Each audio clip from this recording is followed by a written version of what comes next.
мына армияға жұмсайтын ақшасынан асып кеткен ғой бәлен. Ал Қытайда негізінде мемлекеттік армияға ең көп ақша кетеді. Сөйтсе жуырда армия сырттан жау келмейді құрысын деп біздің Қазақстан құсап. Бізде армияға көк түйін бөлінбейді ғой дұрыстап. Ал ішкі жаңағы титушкаларға, анау үгітші насихатшыларға, алаяқ суайттарға, анау үгітші насихатшы әлеуметтік желідегі қалың өтірік Тоқаев қорай берейік дейтін мына биліктің жалдамалы жазғыштарына сұмдық ақша бөлінеді. Қазақстанның ішкі жағындағы ішкі тұрақтылықты сақтауға бөлінетін ақша сыртқы жаудан қорғанатын ақшадан артық дүниедегі бірінші ел Қазақстан. Яғни қазақ мемлекетінің жауы қазақтың ішінде. Олар ешқандай сырттан жау келеді деп алаңдамайды. Олар өзінің халқын мына мемлекеттің ең қауіпті жаңағы жауы деп біледі. Яғни Қазақстан билігі Қазақстан халқын бірінші жау қатарына қойып қойғанда мемлекеттің ішкі тұрақтылығын сақтауға бөлетін бюджеті бірінші орынға шыққан дүниедегі бірінші ел болған. Енді соны Қытай үйреніп алып, Тоқаев қытайларға айтып, ай, Жүнго күңшандаң тұңжымен, дажадушы күңшандаң юан деп Тоқаев өзі ана өзінің акцент бар қытайшасымен қытайларға айтқан сияқты енді. Ей, Қытай коммунистері, мен де коммунистпін, сен де коммунистсіңдер, мен бір ақыл айтайын десе керек.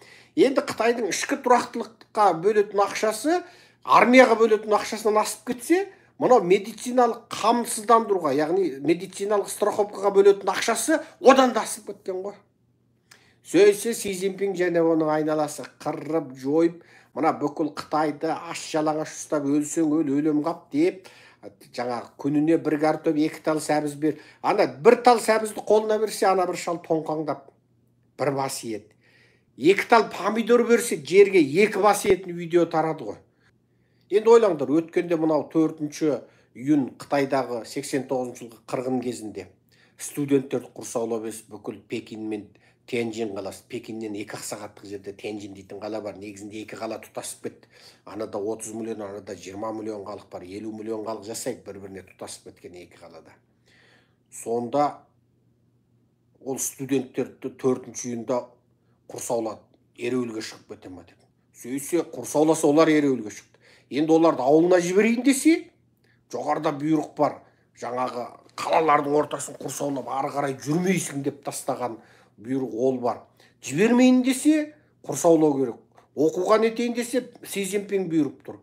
Қысқасы, студенттер жапса да болмаған, ауылына жіберсе де болмаған. Ауылына жіберсе, Си Цзиньпиннің карантинге қатысты қатаң бұйрығына қайшы. Ауылына жібермейін десе, 4 май ана 4 июндегі мынау 33 жылдың алдындағы Пекинде қырғын кезінде Қытайда бүкіл сақтық шарасы күшейтіледі. Бейне мына 16 желтоқсан келгенде Қазақстанның мына сұмырай Назарбаевтық жүйесі үрейленіп, шошып, бүкіл Қазақстан қатаң бір шұғыл жағдай өтсе, себебі 16 желтоқсан қазақтардың қынадай қырылған кез, қазақтар сол 16 желтоқсанда бірдеңе болып қала ма деп бәрінің делебесі қозатын кез. Енді ойла. Содан ауылға жіберіп студенттерді таратып жіберейін десе, Назарбаевтан үйренген тәсіл бойынша. Назарбаев 16 желтоқсан жақындағанда бүкіл студенттердің жолын бәлен айлық жаңағы несін бермей тұрады, стипендиясын. Сөйтеді де, анау сентябрь, октябрь, ноябрь, декабрьдегі 4 айлық стипендиясын бір жолда қосып берді, тағы жолына бірдеңе қосып береді. Студенттер мәз ауылға таратып жіберді. Назарбаев уф дейтін ғой бұрын.